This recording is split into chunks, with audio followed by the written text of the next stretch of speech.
بسم اللہ الرحمن الرحیم۔ السلام علیکم ورحمۃ اللہ وبرکاتہ۔ ہدایت انفو کے معزز سامعین، آج ہم آپ کو ایسے لوگوں کے بارے میں بتائیں گے جو سو گئے اور 309 سال کے بعد اٹھے۔ دوستو، حضور صلی اللہ علیہ وآلہ وسلم کے دور میں کچھ عرب کے لوگ ایک یہودی عالم کے پاس گئے اور اس سے کہا کہ حضور صلی اللہ علیہ وآلہ وسلم سے ایسا کیا سوال کیا جائے کہ ان کے نبی ہونے کی حقیقت واضح ہو جائے۔ اس کے جواب میں یہودی عالم نے حضور صلی اللہ علیہ وآلہ وسلم سے 3 سوال پوچھنے کا کہا، جن میں سے ایک سوال یہ تھا کہ اصحاب کہف کون تھے۔ اصحاب کہف کا واقعہ تقریباً 2000 سال پہلے پیش آیا۔ اس وقت روم میں ایک ظالم بادشاہ دقیانوس حکمرانی کرتا تھا۔ وہ لوگوں کو مجبور کرتا تھا تاکہ وہ بتوں کی پوجا کریں۔ جو لوگ اس کے حکم کی تکمیل نہیں کرتے تھے انہیں قتل کر دیا جاتا تھا۔ لہٰذا اللہ پاک نے اپنے محبوب محمد صلی اللہ علیہ وآلہ وسلم کو اس کا جواب قرآن پاک کی سورۃ الکہف کے اندر مکمل وضاحت کے ساتھ بیان فرمایا۔ اس کے مطابق یہ حضرت عیسیٰ علیہ السلام کا دور تھا جب اللہ پاک نے ان کو آج کے دور کے فلسطین کے علاقے میں لوگوں کو اسلام کی تبلیغ کے لیے بھیجا۔ یہ علاقہ اس وقت رومن امپائر میں شمار ہوتا تھا۔ یہ لوگ بت پرست تھے۔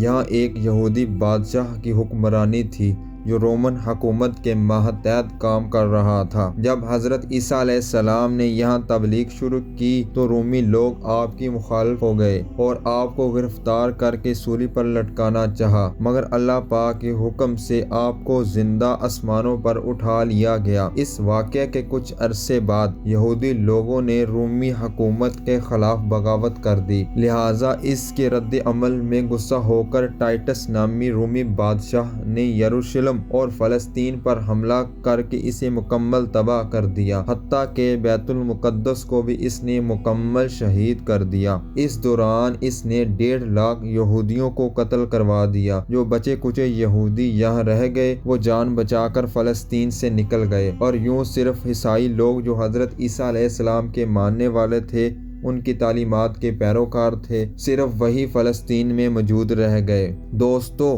اس زمانے میں دقیانوس نام کے بادشاہ کی حکومت تھی جو کہ رومی اور بت پرست تھا، لہٰذا اس کی حکومت میں موجود عیسائی لوگوں پر اس نے ظلم و ستم کرنا شروع کر دیا، یہاں تک کہ حضرت عیسیٰ علیہ السلام کے ماننے والوں یا ان کے چند نوجوان حواریوں سے کہا کہ میں تمہیں چند روز کی مہلت دیتا ہوں کہ تم اپنے نئے دین یعنی عیسائیت سے باز آ جاؤ، ورنہ میں تمہیں قتل کروا دوں گا۔ دوستو، حضرت عیسیٰ علیہ السلام کے پیروکار یہ نوجوان دراصل اصحاب کہف تھے، جن کا واقعہ قرآن پاک کی سورۃ الکہف میں وضاحت سے موجود ہے۔ ان نوجوانوں نے یہ دھمکی سنی تو شدید پریشان ہو گئے، کیونکہ وہ اس بادشاہ سے لڑنے کی ہمت اور طاقت نہیں رکھتے تھے اور نہ ہی اس شہر میں رہ کر اپنی عیسائی تعلیمات قائم رکھ سکتے تھے، ورنہ دقیانوس بادشاہ ان کو قتل کروا دیتا۔ لہٰذا انہوں نے شہر چھوڑنے کا فیصلہ کیا اور اللہ پاک کی ذات پر بھروسہ کر کے شہر سے نکل گئے، یہ سوچتے ہوئے کہ اب اللہ پاک ہی ہمارے لیے کوئی فیصلہ کرے گا اور ہمارے لیے کوئی نیا راستہ بنائے گا،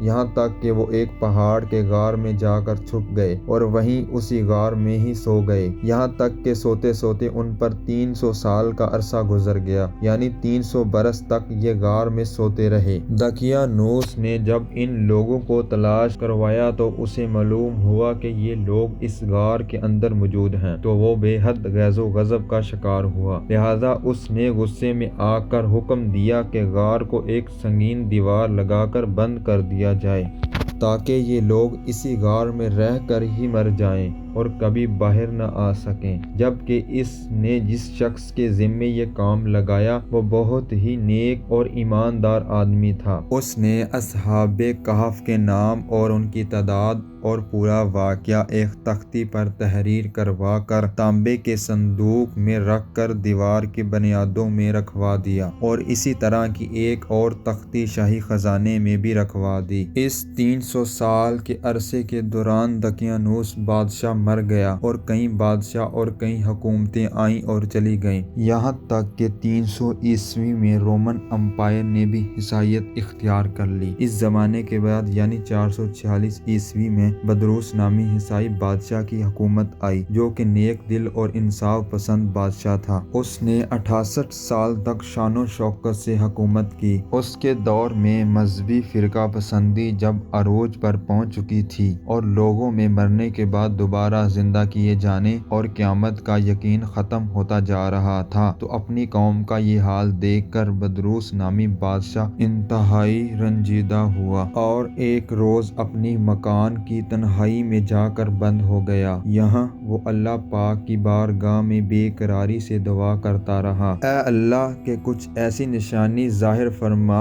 کہ میری قوم کے لوگوں کا ایمان پھر سے تازہ ہو جائے، انہیں قیامت کا اور مرنے کے بعد دوبارہ زندہ کیے جانے کا اور ایک خدا کے موجود ہونے کا یقین ہو جائے۔ اللہ پاک نے اس کی یہ دعا قبول فرمائی، لہٰذا ایک روز ایک چرواہا اپنی بکریوں کو ٹھہرانے کے لیے اس غار کے پاس پہنچا۔ یہ وہی غار تھا جس میں اصحاب کہف موجود تھے اور اس میں سو رہے ہیں۔ اس چرواہے نے چند لوگوں کے ساتھ مل کر اس کی دیوار کو گرا دیا۔ اس دیوار کے گرتے ہی دیوار گرانے والوں پر ایسی ہیبت اور خوف طاری ہوا کہ سب گھبرا کر وہاں سے بھاگ گئے۔ یوں اللہ پاک کے حکم سے اصحاب کہف اپنی نیند سے بیدار ہوئے اور وہ سب ایک دوسرے سے سلام و کلام میں مشغول ہو گئے۔ وہ کہنے لگے، شاید ہم ایک دن یا اس سے کم وقت سوئے ہیں۔ جب انہیں بھوک لگی تو اپنے ایک ساتھی جس کا نام یملیخا تھا اس سے کہا کہ تم بازار جا کر نہایت ہی خاموشی سے کھانا لے آؤ، یہ بھی معلوم کرنا کہ دقیانوس ہم لوگوں کے بارے میں کیا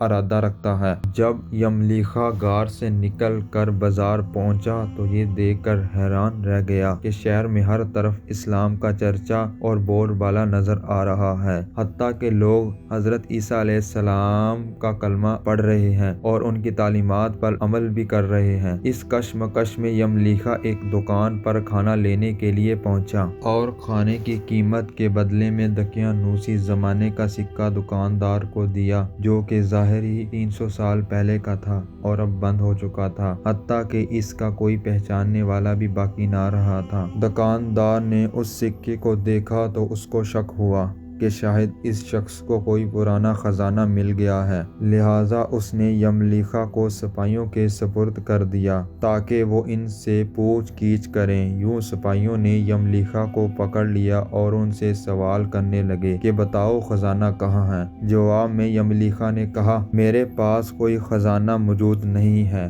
یہ ہمارا ہی روپیہ ہے۔ سپاہیوں نے کہا کہ ہم کیسے مان لیں، کیونکہ یہ سکہ تو 300 سال پرانا ہے، جبکہ تم لوگ ابھی جوان ہو، لہٰذا سچ سچ بتاؤ کہ معاملہ آخر کیا ہے تاکہ کوئی مناسب حل نکالا جا سکے۔ جواب میں یملیخا نے کہا کہ پہلے مجھے یہ بتاؤ کہ دقیانوس بادشاہ کا کیا حال ہے۔ سپاہیوں نے یہ سنا تو جواب دیا، اب اس نام کا کوئی بادشاہ پوری روح زمین پر موجود ہی نہیں ہے، مگر ہاں سینکڑوں سال پہلے اس نام کا ایک بے ایمان بادشاہ گزرا تھا اور وہ بت پرست تھا۔ جواب سن کر یملیخا سنجیدہ اور پریشان ہو کر رہ گیا اور بتایا کہ ابھی کل ہی ہم اس کے شر سے اپنا ایمان اور جان بچا کر بھاگے تھے اور میں اور میرے ساتھی قریب کے ایک غار میں جا کر چھپ گئے تھے۔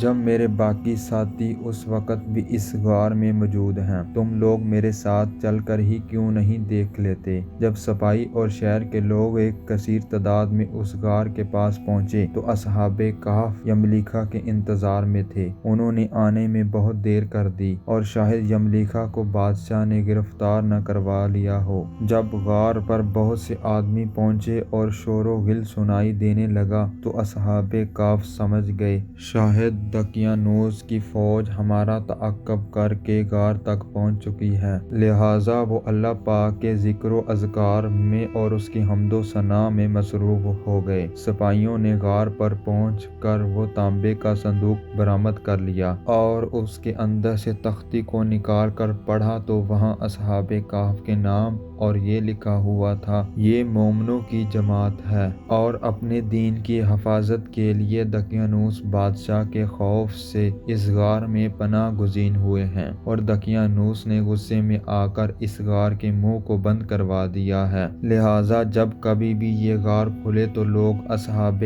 کہف کا حال یہاں سے معلوم کر سکیں۔ سپاہی یہ دیکھ کر حیران اور پریشان رہ گئے، اور جب انہیں کچھ سمجھ نہ آیا تو اپنے بادشاہ بدروس کو اصحاب کہف کی اطلاع دی۔